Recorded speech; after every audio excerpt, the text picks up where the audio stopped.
evening, guys. We are live. Just give it a few seconds to catch up as always.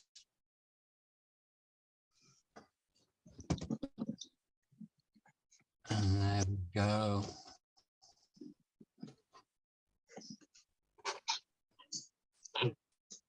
There we go.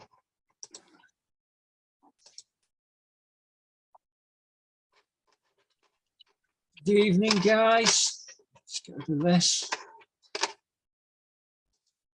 There we go. Good evening, guys. Welcome to Live and Undrugged Series 3, episode 16, I think. Could be wrong. But we are with Donna Brown this evening, and Donna's going to share her life and her experience, strength and hope. Please don't forget to share and get this out there as usual. Donna, thank you for coming on. Not a problem at all.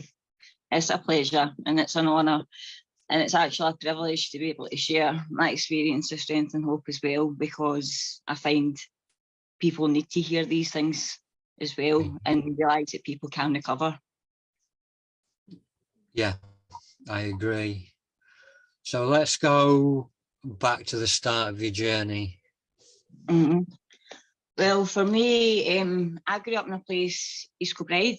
It's in Scotland. I'm the oldest of 5. At the beginning, life was okay.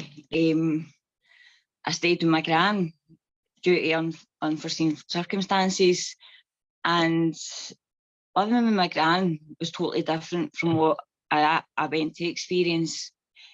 I was actually good at primary school. I actually stuck in at primary school. I'd done the choir, I'd done brownies, I'd done all that kind of stuff. I'd done all the stuff like kids should do. And I can remember always going out and playing and having fun and things that children should do. And then at the age of 12, I went back to stay with my mum. And then my mum at that time liked to party, shall we say. She would have a lot of people in the house. You'd wake up and there'd be people everywhere. And then she met somebody, and then obviously married him. And life became very, very different very quickly. Basically, from the age of 13, there was a lot of physical abuse.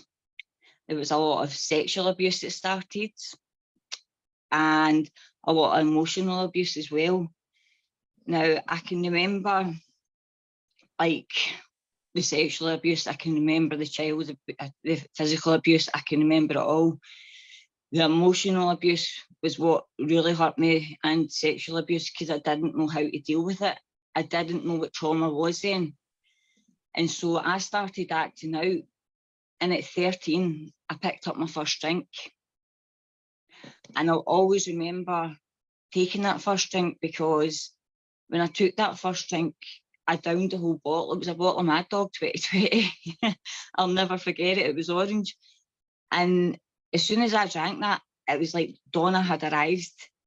It was like, there was like, no, because all my self-worth, everything, all of that gone. It was just like I had arrived and I was somebody different. I had confidence. I didn't have that fear in me anymore, the fear that I had at home, if that makes sense. And it made me feel part of as well. And quite quickly, I liked how that made me feel. And I started doing that every weekend. And because I couldn't handle what was going on at home, I was self-harming as well. And at 14, I was taking speed as well. Now, I was actually selling that with somebody, like faking it. The kid knowing it was that so that we could get our own speed, if that makes sense. We were cutting paracetamol up, and we were making kid knowing it was speed and all the rest of it. And quite quickly, I went from the lassie who was so quiet and nice, liked everyone, to being a bully in school as well, because I was full of fear. And I didn't want people to see that. I didn't want people to know what was happening at home. So I acted this person that I wasn't. And I acted this person for nearly most of my life until I actually got clean. But basically, like at 14, I started taking speed. And when I started taking that, I just loved how that made me feel. That took me to another place. And I'm not going to deny it. I loved how that made me feel. I enjoyed taking drugs at first because it just took me out myself. It made me feel numb as well. And quite quickly that progressed for me to taking it every day. And at 15, I actually sold somebody paracetamol, which I hate myself for it, and carried on it was ecstasy, just so that I could get money to buy more drink and things like that, because I didn't go into school. I dogged school. I would go in and sell like a dinner ticket, sell what I could, bully people, take the money off them, and then I would leave school and go. I never done any of my exams. I didn't want to, because I couldn't concentrate in anything. It was like all the stuff that was going on at home, the abuse and things like that, I couldn't handle, and I didn't know why it was happening. And every time I cried out no, it still happened, and nobody was listening to me, and I didn't know who to turn to, because I thought if I tell my mum, she's not going to believe me. And my gran, she was like quite ill at this time. She had cancer, and but she cleared it at that point. And I can always remember just wanting to be back at my gran's, and I used to always run back there. I would never want to go home either, because I knew it would happen as soon as I went home. Because at 15 as well, which I will share, which I don't usually share in my shares, I can remember my first ever boyfriend was in my bedroom, and my mum came in, and my stepdad was already battering me, and my mum joined in. And I was getting flung up the stairs, took down the stairs, ragdolled about everywhere. I managed to run out the back door, and I got dragged by the hair of my head right back up, and it took like the skin clean off me. And he ran out that house that night, but that night I self-harmed myself quite badly. So my mum actually got me sectioned in Dyke Bar Hospital for a year and a half. And I fucking hate it. But at this time, now I understand why, because I was probably in a psychosis as well, because I was hearing voices, I was hearing all different things. I was a total wreck. And for a 15-year-old lassie, nobody should go through that. It is so wrong. And that's why I do what I do now, because I've got to be a voice for people to understand that you can recover. You don't recover from it, but you can survive from it. Yeah. And when I got sectioned, it was absolutely horrible, because I was in a secure unit, and there was 13 other people, and they were going to Carstairs or not. There was like this big white board, and like they would have all their names on it. I'll always remember it, and it would have Carstairs with a question mark and other names and things like that. And obviously they were older people, and like basically I would react out. So I'd start hitting people and things like that, and all I would do was get a jag in the ass and get 5 lorazepam. I'll never forget it, because they absolutely knocked the hell out of me. But do you know what? I absolutely loved that feeling too. I'm not going to lie. It was just like, oh, boom, and then he'd back, and that was me out. I didn't have to think about what was going on in my head. And even at the time when I was in hospital, I still couldn't talk out about what was happening at home, because I didn't want to cause any grief to my mum, because I didn't know how my mum would react. My stepdad, I absolutely hated, and I'm embarrassed and ashamed to actually say this, but actually when my mum came in to visit me one day, I actually took a tin of hairspray and a lighter and lit it and went to set it on fire, and I actually get like a jag in the arse right in front of her and basically knocked out. And then I spent my 16th birthday in there, and my gran came to see me and my mum, and I didn't want to talk to anyone. I can remember getting this sovereign ring, because they were all their age at the time and things like that. And then I can remember speaking to the psychiatrist, and she basically was saying to me, like, how do you feel, blah, blah, blah. And I was actually started talking to her. And I actually got out. But when I got out, I didn't want to stay with my mum, because that was where I was meant to go. I went to stay with I went and ran for the house basically. I went to my cousin's in Polbeth, and I met my first ever boyfriend, who I thought would be my knight in shining armour. He was the one, like, because and it wasn't that. The other thing is, he sold drugs as well. He sold coke, he sold speed, he sold hash. He done all that kind of stuff. And so I'm like, yes. I'm like, oh yes, party. And when I first met him, I took a lot of speed out my bloody box, and it took me right out myself, and took that low self-esteem away, took the self-worth away, took all that kind of stuff away, and it was like Donna arrived again. And quite quickly, I moved in with that guy. We moved to Edinburgh, and like I can remember him like having tinfoil and things like that, and me not understanding because I was only 16 at this time, and he was taking heroin, but I didn't know what heroin was at that time. I didn't have a clue what it was. I didn't pay attention to it. I was more interested in the speed and the coke because I thought coke was fancy. I thought snobs done that, and I'm like, oh well, do you know what I mean? And we had we used to go to a room at the top. We used to sell it there. I used to think it was quite cool to be with a dealer as well. And then when I used to at first it was just wee slaps about the head and things like that I thought, and that didn't bother me at all. Like I never thought anything of that. And then when I was 18, just after I had had my first child, before I put her into care, which I will go into, he went and battered me silly.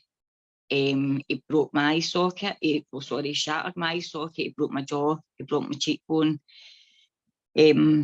I had to get my kneecap was put to the other side of my leg, and round basically with a baseball bat. I had to get moved from the Royal Infirmary in Edinburgh to the Western because I had head injuries. And I was in there for a couple of months, and I kept asking for my daughter to be put somewhere safe because I knew she wasn't safe. And basically, when I can remember looking in the mirror and I didn't recognise myself because I was just totally, my head was swollen, everything. They thought I might have had brain injuries and things like that as well. And when I did get out of hospital, he was taking heroin. And I asked him to give me some because I was in that much pain. I didn't know what to do. I didn't know who to turn to because at this time, I still didn't know what trauma was. I didn't know what addiction was. I didn't know anything, basically. I was still a young child who shouldn't have been going through anything like that at all. And it's basically, he gave me a bit to put in a bit of foil, and he says to make my own tutor, and I couldn't even make that. That wouldn't have sucked up anything, to be honest, and I fried the arse out it. And I sat there and I just great. And then he ended up running me 5 lines. And when he ran me the 5 lines, I spewed my absolute ringer. But see the feeling it gave me, it made me feel totally numb. It numbed every voice in my head down. I couldn't hear anything. And I can just remember trying to slide down the wall. And that was it. I loved it. And that quite quickly progressed for me to start taking it every day. And then smoking, it wasn't enough because obviously we had started dealing it as well, which is something I'm not proud of either, but it's just my truth. And we used to get somebody to come round from round the street that just lived round the corner because I couldn't inject myself. I didn't know how to. And he was trying and he was failing miserably, to be quite honest now when I look back at it. And I would get somebody to come round. I'd say, all right, I'll give you a 0.2 if you give me this and all the rest of it. And he would come round and make up my hits. But Trainspotting had come out then as well. And I'm like this big glamorized film, and I'm thinking, that's make-believe because it's a film. None of that will really happen. And so I was injecting, totally not wanting to accept what was happening. My daughter was obviously born, and basically I got another kicking, and I basically ended up phoning social services myself and phoning my mum, because my mum had left my stepdad at this time, and saying I couldn't take care of my child because I couldn't keep her safe. And so basically, I can remember going into the children's panel and basically having to say, look, I can't keep my child safe. I need somebody else to keep her safe. And I can remember what they says to me, like basically about how much love I must have had for my child to be able to do that. But see, at that time, it totally broke me, because the one person that I brought into the world that I thought I could protect and I could love and treat and do what I needed to do and have like that wee perfect family, I couldn't do it. But I had to keep her safe because I loved her with all my heart. And so she went into care, and it was the best thing I ever done, because she's living a wonderful life now, and the best it is, I get to see it now. But at that time I didn't. So that totally, absolutely broke me. That was one of the hardest things I've ever had to do. But at the same time, I could not leave him, because I did not want to go back to where I was. I also didn't want to leave the drugs. And that's the truth of the matter. I couldn't, because I had never withdrawn either, because I'd always had drugs in front of my face. So I didn't even know what a withdrawal was. I had seen it in Trainspotting, but I thought that was unreal. I didn't think it would happen, if that makes sense. Yeah. And so quite quickly, I was taking hits left, right and centre. I was taking about a quarter a day easily, and just totally numbing myself out, oblivious to everything. The kickings I was getting, they weren't bothering me. I can remember I'm splitting my head wide open and like knocking me black and blue again. But at that point, I didn't care. I just had lost myself, because when I lost my daughter, that nearly killed me, basically. I can remember self-harming again then, and just nothing would take that pain away. And I can remember then my gran died with cancer as well. And if I thought that my daughter had broke me, that broke me in two as well, because she was my rock. She was my everything. She was the one person that protected me in my eyes, and she still did to that day. She was the one that looked after me when I was a young child and protected me and kept me safe. And it was the only person that I ever felt safe with my gran. So when my gran died, I can just remember phoning my mum, because I had to phone her for a public payphone, because we didn't really talk, because I didn't want to talk to her, because I couldn't forgive her for the things that had happened. And I'm glad to say today that I've managed to let that go, thanks to what the things I'll get into. But sorry, I'm having to breathe here. When my gran died, I'll remember I slid down the telephone wall and just broke down. And I can remember my ex-partner saying, what's the matter, what's the matter, what's the matter? Because I was meant to be going out to celebrate something for my birthday. And I was just like, my gran's died. And then I can remember saying to my mum, right, I'll come through. And she was like, there's no point, because the funeral's already happened. She never told me when. She knew where I stayed, because obviously she had been through. She knew that she could get in contact with me, because I had a landline at that time, and I had the mobile. I had the wee burner phones. And she never told me when my gran was in hospital. I later found out that my auntie was telling me my gran was crying for me and things like that as well.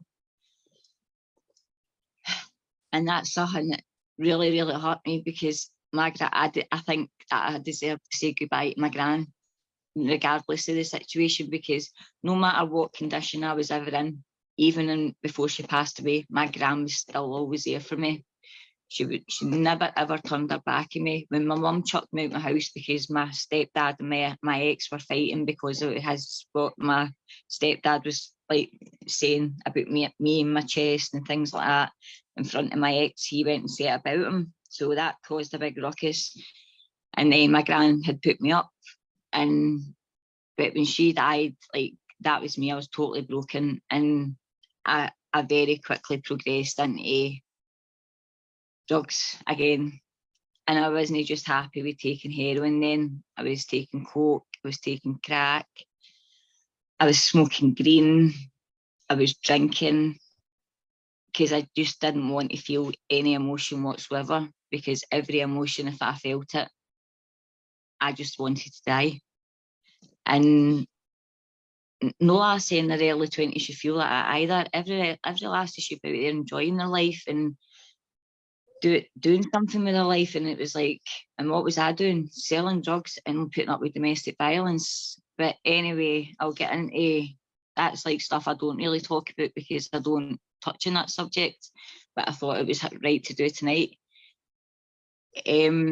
So basically that heroin quite quickly progressed for me. And then I can remember going to get a methadone prescription and they didn't even test my urine. This is the best about it. I can remember putting a bit of water in my face, kidding on I was sweating and saying, I'm rattling. I didn't even know what a rattle was because I'd never had to experience one then. And they put me in methadone. And I can remember I always stored it in my fridge. And I'll never forget, there's one day that I looked in my fridge and it was just full of methadone. And there was nothing in the freezer. And then it was like I fell pregnant with my second daughter as well. And I took drugs throughout that pregnancy because I didn't think she would be withdrawn. I didn't know what withdrawals were. I was still young, very stupid. But when she was born, I will never forget her cry because she was withdrawn. And that's when it hit me, like, oh my God, what the fuck have I done? Sorry for my language. And she had to obviously get like medication to help her and things like that as well, because obviously she was withdrawn. She had to go to the neonatal unit. But the best it is, when I was in labour, my ex-partner had people coming in buying heroin and kidding on them with my brothers, and he was going in and smoking it in the toilet and things like that.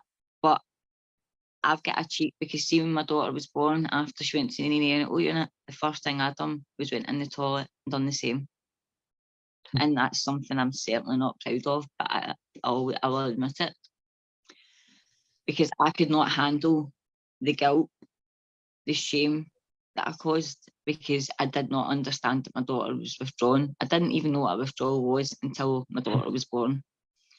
So when my daughter was born, obviously she came back into she was sent back to my care. She was allowed to come back to my care, which when I look back now, she should never have been allowed to be in my care. And for 15 years that went on. Like, she was dragged through addiction. She was dragged through seeing domestic violence. She's now got trauma as well that I gave her dad gave her. She's got adverse childhood experience. Just like myself. And when I sit back and think about it, it's like my mum and things like that. I used to say I'd never let my kids see things like that, and then I let my kids see domestic violence, and then I let them see drug dealing. I mean, I would put clothes on my kids. I'd put clothes on my daughter, get her ready for nursery, get her ready for school, make her look the part and things like that. And then, but as soon as she got home, she was sent back out to play so that we could take heroin, so we could do what we were doing. And that went on for 15 years, and the domestic violence certainly did not stop.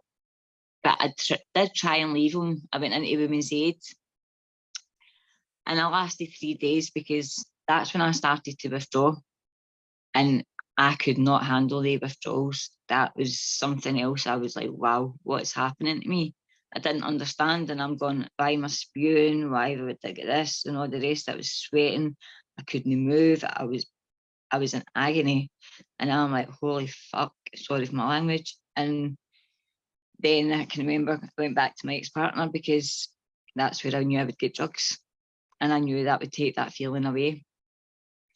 And so basically I done that again, and then basically I ended up leaving him after 15 years, and I met my son's dad, but he was taking drugs as well, but he wasn't abusive.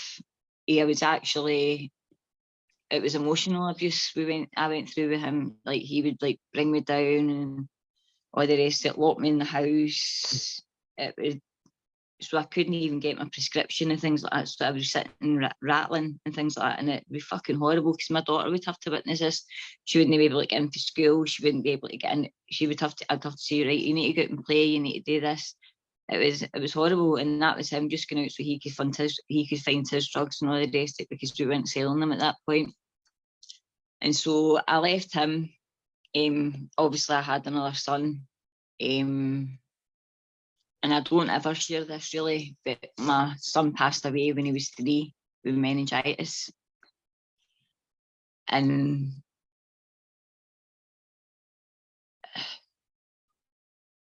that killed me. And still to this day, it's coming up for his anniversary, and it breaks me, because I always think, why did I not notice the signs? Why did I not notice this? Why did I not notice that?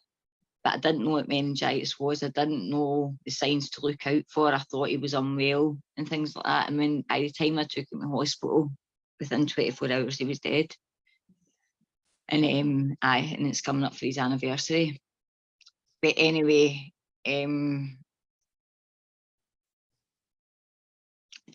basically after that, I was just a total mess. I didn't care about myself. Didn't look after myself. I didn't care what was happening to me. And then a couple of years later, I met somebody else, because I was always going into relationships as well. I wasn't happy being by myself, because I just didn't find, I couldn't live with myself, basically. I needed to have somebody there. It was like codependency, basically. And then I met my youngest daughter's father in 2013. And he was very, very controlling. I was told what to wear, how to wear my hair, what way to have my makeup. I was not allowed out anywhere without him. And to be honest, at first I didn't really bother about that, because I was like, right, well, maybe he cares about me. Maybe he wants me to look good. Maybe he wants this. Maybe he wants that, because of how low my self-worth was, how low my self-esteem was, and because of how broken I was inside. I wasn't caring. I was just thinking I needed things to fix me, just like I felt like I needed to have my kids to fix me. I thought, if I had a kid, right, that's going to fix me. That's going to make me feel better. Right, if I have a partner, that's going to make me feel better. That's going to fix me. And nothing was going to fix me until, obviously, I started doing what I'd done. And that's not until last year that I'd done that. But basically, I fell pregnant to him quite quickly as well.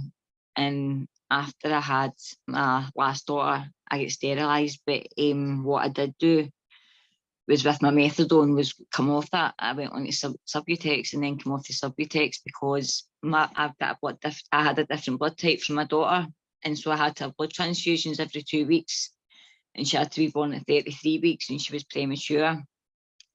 But thank Lord, she was born with any withdrawals.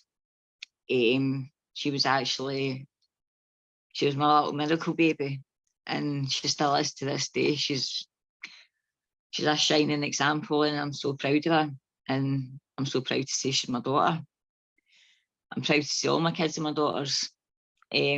But basically, her dad, like, after the controlling and things like that, he would lock me in and wouldn't let me out the house and things like that as well. But he would stay in the house, and then it was more emotional again. And then that's when I wanted to self-harm again. I just didn't want to be here again. I was like, no, I can't do this. And no matter where I went, he always found me as well. And it was like, right, it was like, I always thought, if you got a tracker or something of me, I was like, what the hell? How can you find me just like this? and things like that. And that was just we try to go with my friends just to try and have a normal conversation, just to try and feel normal. And basically ended up leaving him because I've not went into like the women's aid stuff that I did with my ex-partner, because I've jumped from that, Jack. But what I will say is I did go into women's aid with my kids, and I did start like trauma counselling. I got that. That helped me immensely. I started CBT actually before it, and then done the CBT, done the trauma counselling, and basically then we moved back because I done all the geographical thinking. If I move here, I do this, I do that, then do you know what I mean? This is going to be better. Not knowing that I was the problem. That was the thing. I did not know that it was me that was the problem at the time. And so when I went into women's aid the second time, I took the help and I'd done what was needed. I'd done the trauma counselling. I got the help that I needed. And I started with my methadone. I was on, I think I was on about 50 mil, 60 mil or something like that. And then I moved back to Glasgow, and then COVID hit, and I had met somebody else, and there was a lot of madness, there was a lot of carnage, a lot of psychoses as well. I would wake up and I'd be in hospital not having a clue what the hell had happened. I'd self-harmed, I'd harmed others, I had done this all because I thought they were stealing out my house, and then I'd wake up in the morning and it would be there, and then I would like think people are coming through my door, and I would have stuff stashed behind it ready to go ahead with them.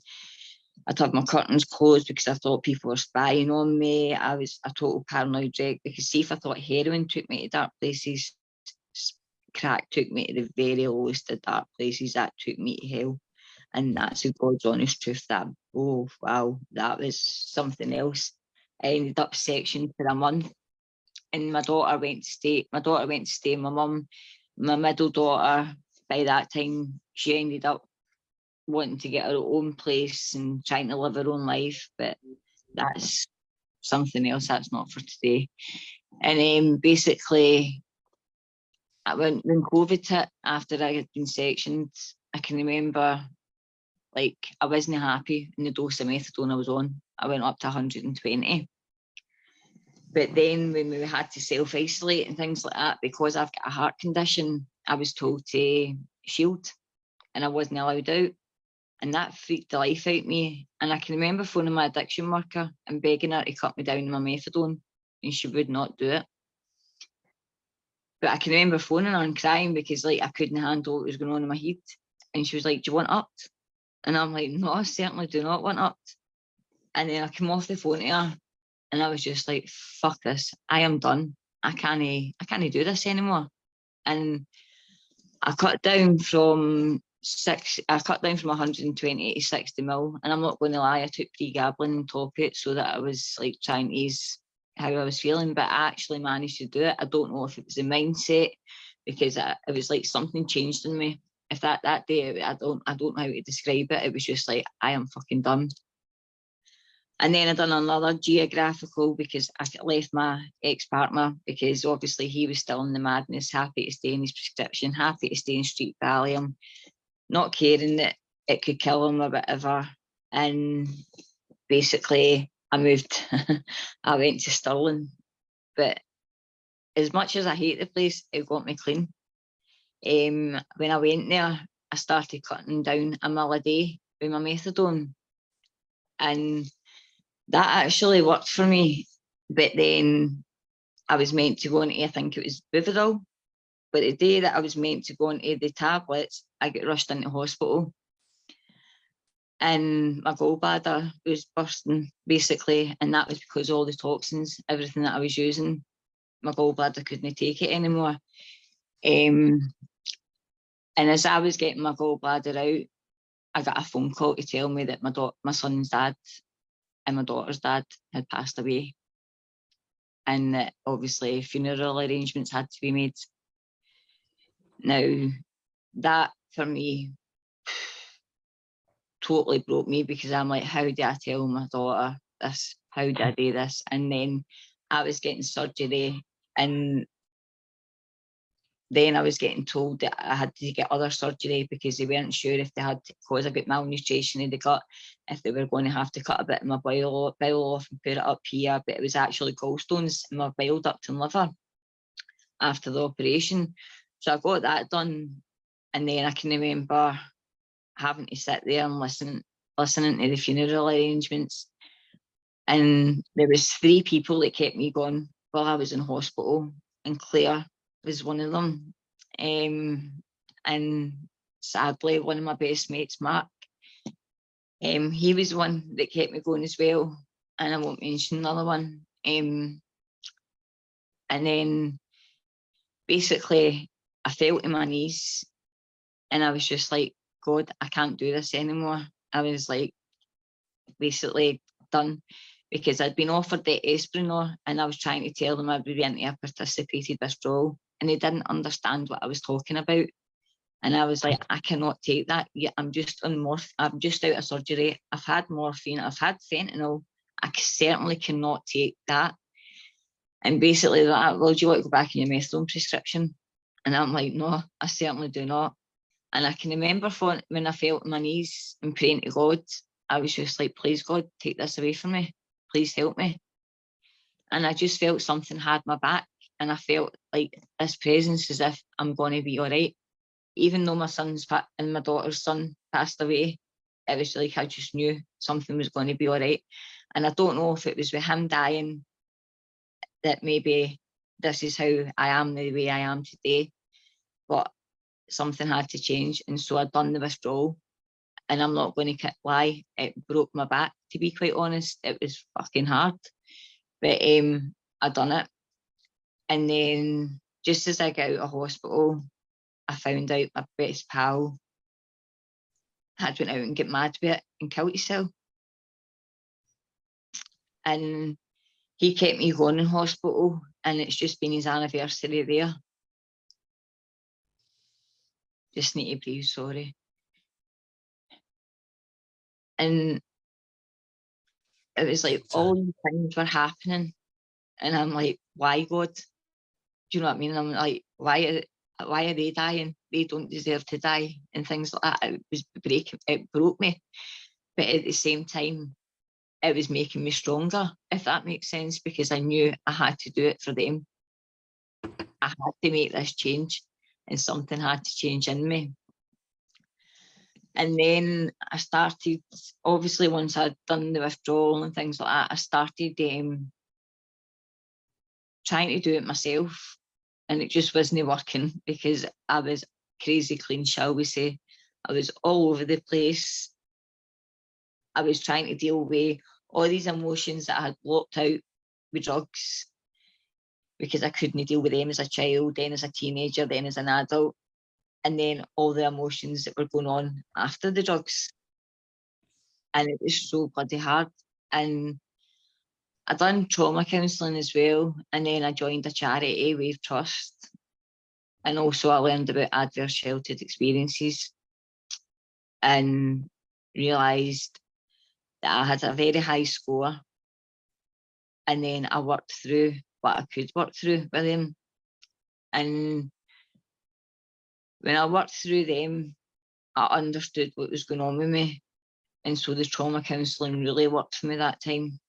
And it was the best thing I ever done as well, because when I done that, when I joined Wave as an ambassador, I started getting motions passed for domestic violence and child abuse. Glasgow City Council as well for getting trauma-informed practices and getting it informed and things like that. There's been quite a lot happening with that.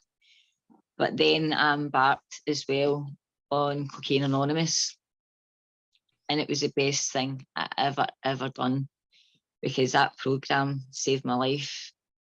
I can remember going into a meeting and my eyes down. I couldn't look at anybody. I was totally broken. I was a mess. But the reception I got from these people, they made me feel part of. They gave me a hug. They made me feel all right. And quite quickly, I was going to meetings, I was hammering the meetings, I took on these suggestions and I done it. And then I got a sponsor. It was the best thing I've ever done. And I went through the 12-step program, and that 12-step program saved my life. It was, and it's no scary like everyone says with your step 4, step 5. I'm not going to lie, I was quite happy to give that away. I was like, have it all. Do you know what I mean? There you go, have it, because you know what? That's a load of stuff I need away, and I need God to take that away from me, and I needed somebody else to hear it. And then obviously I got my lovely character defects, which I asked for them to humbly be removed. And I know they're still with me, but I work on them daily. And then I got to make the amends.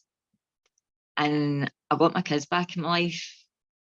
And now I'm trusted with my grandkids by myself. I get to see my kids on a regular basis. I've started actually making amends with my mum. Somebody I never ever thought I could do that with. When I first started that program, I said no, I was not making amends with her. I was not talking to her. I was not doing anything. But I learned to let things go, because I realised she was sick as well, and she didn't realise what was going on. And I speak to her now every week. And then I get to find out how my youngest daughter is as well. And I found out like how she had her Holy Communion just as I'd wanted, because she was baptised when she was born, obviously, because I'm a Catholic. Sorry if that offends anyone. And now she's a wee altar girl. Do you know what I mean? And my mum actually went to church and things like that to get all that stuff done. And now my mum actually prays and things like that. And it's like, how beautiful can that be? And now I've got, and they say like a life beyond your wildest dreams, but see, my life beyond my wildest dreams is being able to give my kids peace of mind, being able to let them put their head in the pillow at night, knowing that their mum is okay and they're not going to get a chap at the door saying their mum's dead. Letting my kids know that even though they've got trauma, they can work on it, because I've worked on it, and I can sit here and smile now and be happy, and I'm content with my life. And I'm the happiest I've ever been, to be quite honest. And that's thanks to becoming anonymous. It's thanks to learning about trauma. It's thanks to Wave. It's thanks to a lot of people. But life is really good now, and it shows you just how much life can change if you really work on it, and if you want to work on it. Because I went from being such a hopeless case with nothing and just wanting to die, to now wanting to live my life and show people that you can survive this. No matter what you go through, no matter what adversity you have to face, you can face that head on if you get the right mindset, if you get the right help, and you take the right help and you take the right guidance. You can be a shining example for others. Because now I'm doing the same, and it's like, I actually speak to counsellors as friends and things like that now, and it's like how beautiful can that be? And it's like, and now it's like I'm genuinely just so content with life now, Jack. And I don't know where to leave it there. That's amazing. That's absolutely amazing. And I want to thank you for being so open and honest. I know it's quite difficult doing that in private, never mind on here. And this is your first sort of podcast, and I want to commend you for that. And just the hope that shines through, I can identify with quite a lot. The hopelessness, the pain, the grief, the wanting to die, the not being able to give up for love nor money. I couldn't give up for the kids. I couldn't give up for my ex. I couldn't give up for my friends. It's like it's a horrible feeling, because you love the kids so much, and you would do anything for them, but for the love or money, you cannot give up drugs for them at the time. You cannot, and it is the most horriblest feeling in the world, and it absolutely breaks you. It breaks. It broke me. I know that much. It does. Yeah. And you know, the whole thing about speaking with, you know, various services and them trying to up your medication, you know, they're so quick to up it. Yeah.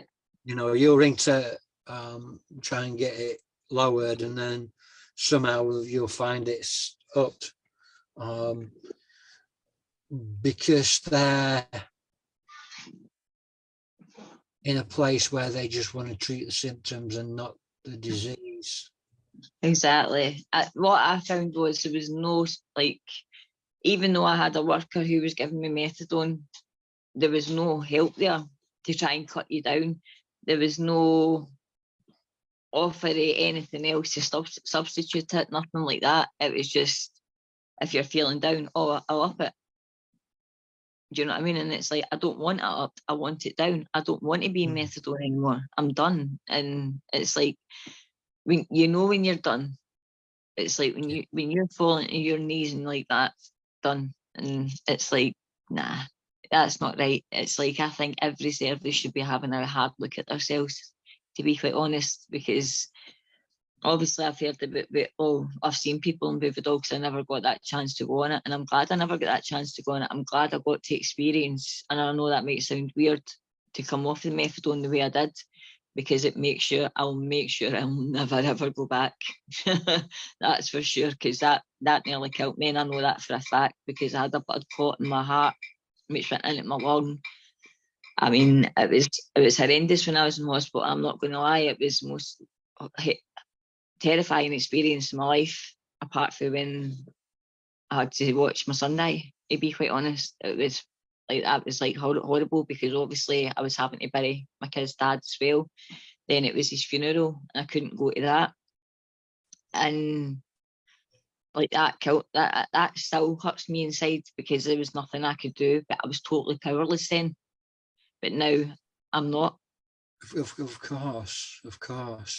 What a lot of people don't realize is that when, you know, I have people that are not part of the program. I don't go to meetings anymore, but I do live a program. I do a lot of this. You know,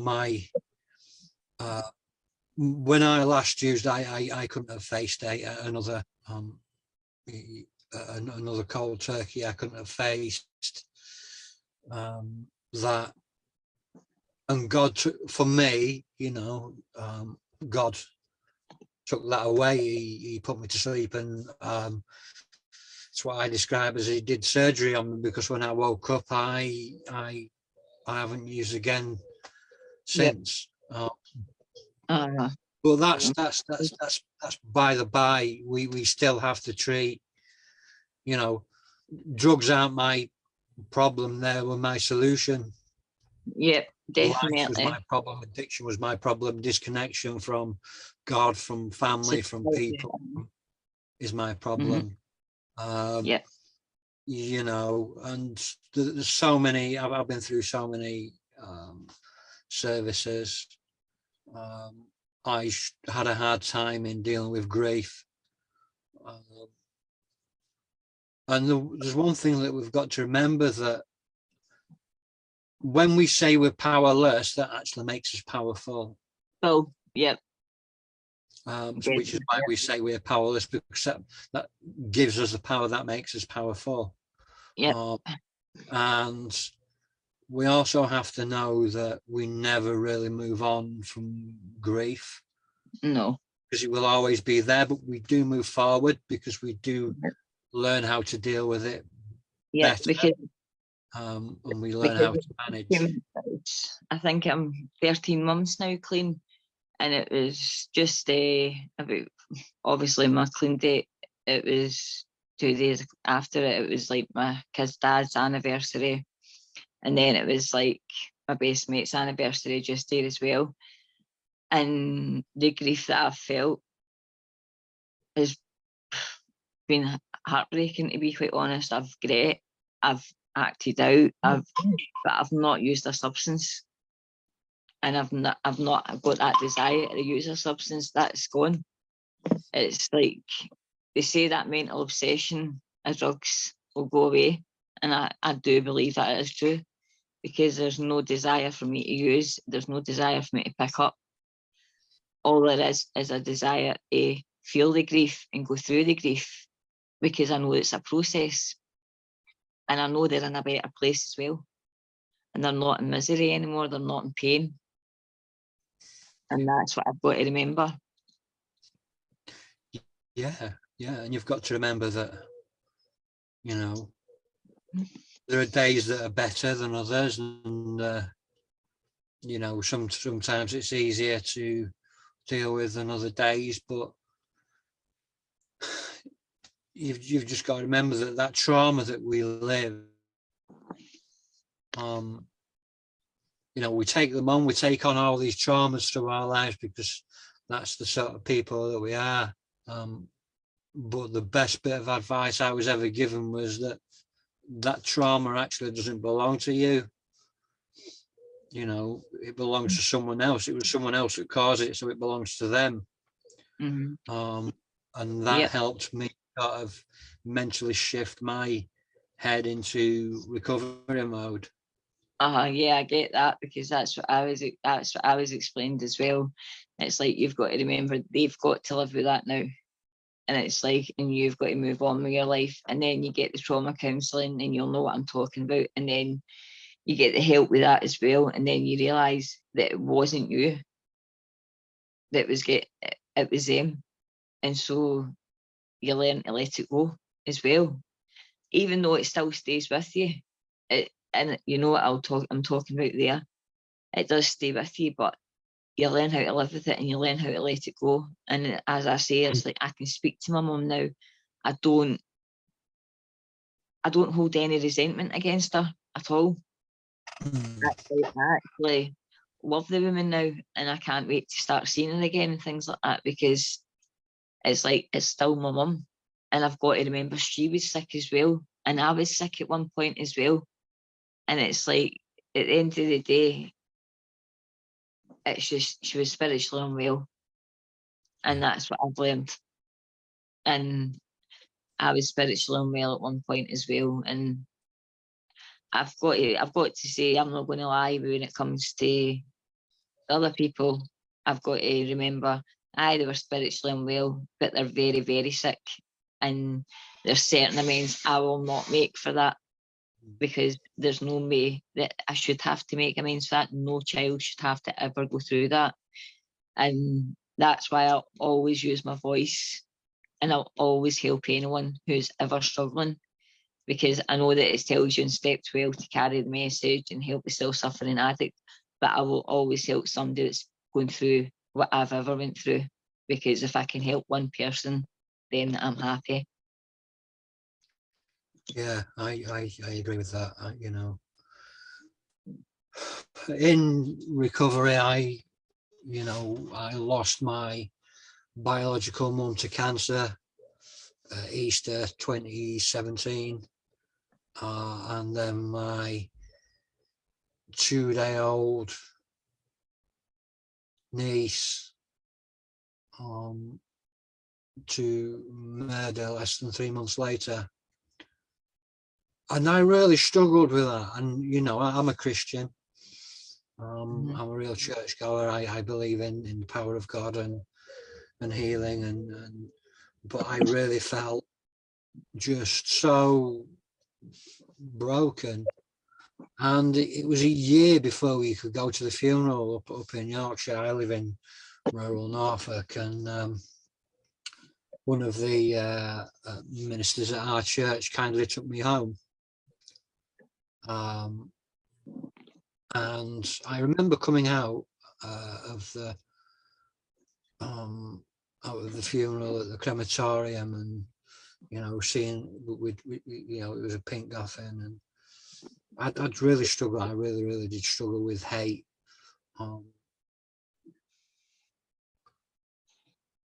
And his mum, you know, a murderer's mum, came up to me and hugged me and said, "Thank you for coming." And that broke me. No wonder. Absolutely broke me. And I was sat in Chris's car, the minister, and I bawled my eyes out. And then I was hit with this, I won't say epiphany, but hit with this sudden calmness that you only really get with pain. It's not the only way I can describe it is when you're so angry and you're raging and you kick something or you punch something and you hurt yourself and you go from that rage to calm in not even 1 second flat. And that came over me, and Chris said to me, "What's going on?" And I said, "I need to forgive him." And not forgive what he did. He was murdered by his cellmate, but not forgive what he did. But forgive him for me. Yeah. To not let him affect you, affect my heart, because bitterness and resentment and unforgiveness, it's all poison. And it's like, you know, when we get like that with other people, it's like drinking poison and expecting the other person to die. It's not going to happen. And we have to look at it for our own mental health. Yeah, we, like you say, we can't do it for anybody else. We can only do it for ourselves. And I commend anybody that has dragged themselves up by the skin of the fingers, because it's so hard to do. It's so hard to do. And thank God for a God. That's all I can say is thank God for my higher power. Thank God, because if it wasn't for him, I know I wouldn't be where I am now. And it's like every morning I pray, I meditate, I make sure that I'm in tune with him every day. And I know that every day I say, if anything's annoying me, affects me, I just say thy will be done, because I know it will. This too shall pass. Yeah. Yeah. Definitely. Brilliant. Is there anything that you would like to say to anybody watching? Just anyone that's watching that's ever been where I have been, you just can get through it. Just get the right support and go for it, because you've got nothing to lose, you've got everything to gain. And if I can sit here and say this 13 months clean and not used anything and actually smile and be happy with my life, for once in my life I'm actually happy, and I'm not that scared with lass anymore. I've got self-esteem, I've got self-worth, I've got self-respect, I look after myself, I work a program into my life, and now I volunteer as well with a recovery community. I do training, I do all sorts of stuff. I help people in recovery now. And if I can do that, anyone can do it. It really is worth it, and go for it, because do you know what? It'll be the best thing you could ever do.